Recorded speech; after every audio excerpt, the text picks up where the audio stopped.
Coucou, bienvenue dans cette nouvelle vidéo. Aujourd'hui, j'aimerais une fois de plus vous entretenir sur la thématique de la confiance en soi. La question du jour est de répondre à ceci. Quels sont les différents atouts à rassembler pour garantir la confiance en soi ou bien pour garantir une confiance stable en soi? Je citerai ici la conscience en soi, la compétence et le courage à agir. Ne me demandez pas c'est quoi la conscience en soi. Je crois que nous avons abordé ceci dans la vidéo précédente. Mais je vais quand même me répéter.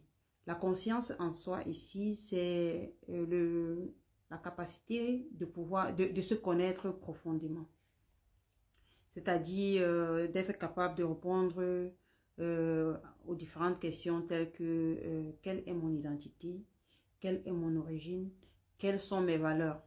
Les valeurs ici, qu'est-ce qui est bien, qu'est-ce qui n'est pas bien en fonction de l'éducation de base que chacun d'entre nous aurait reçue.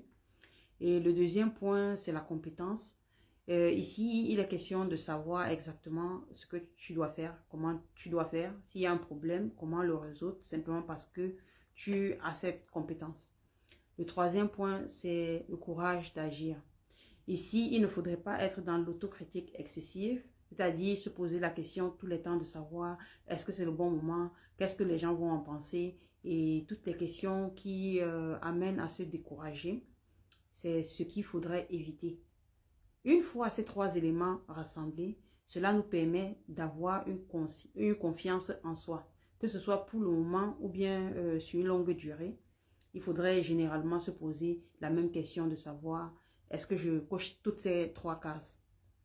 J'aimerais vous raconter une toute petite histoire que j'ai vécue quand j'étais plus jeune, avant de rentrer dans ma période d'adolescence. Je prends cet exemple parce que je ne voudrais pas qu'on s'attarde ici sur des personnes simplement qui sont immigrées à l'étranger. J'aimerais aussi que les personnes qui se retrouvent encore dans leur pays d'origine ou bien qui ont juste changé, je ne sais pas quoi, de cadre culturel, puissent aussi s'identifier dans cette vidéo.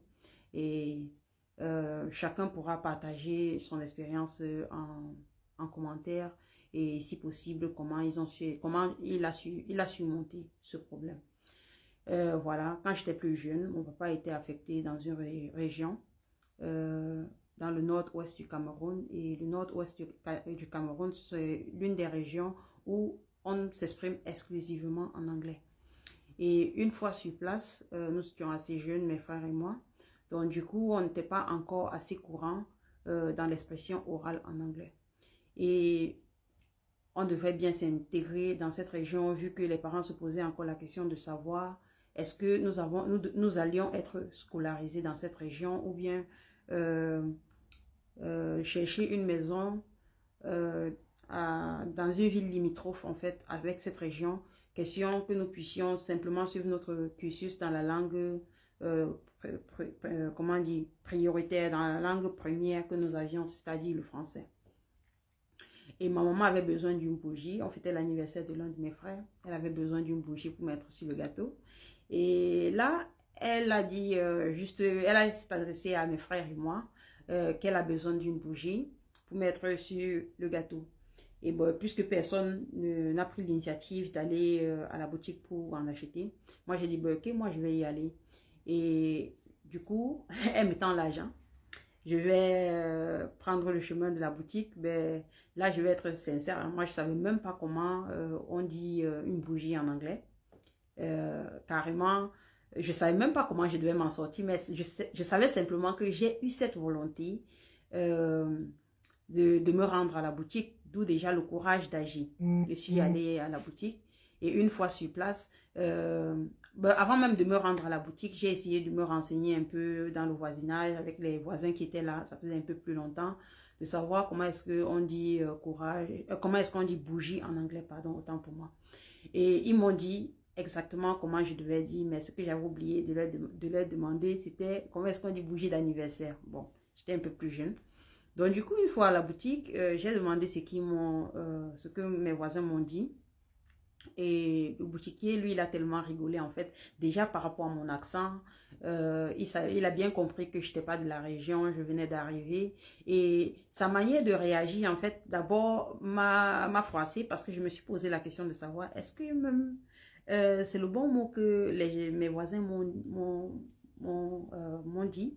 J'ai même pas eu le temps de vérifier. Déjà qu'autrefois, il n'y avait même pas les téléphones portables, il fallait encore simplement aller chercher un dictionnaire, regarder dans le dictionnaire anglais-français, comment est-ce qu'on dit ci ou bien comment est-ce qu'on dit ça et tout et tout. Donc du coup, moi je me suis dit que je me suis fait euh, raconter n'importe quoi par les voisins et je suis restée, j'ai attendu avec la connaissance de mon identité. J'ai gardé mon calme, j'ai attendu qu'il finisse de rigoler, il m'a tendu une bougie blanche, j'ai dit non, c'est pas ce que je voulais. Et après, il m'a dit, je lui ai expliqué comme quoi c'était pour l'anniversaire et tout. Et il m'a donné ce que je voulais en fin de compte.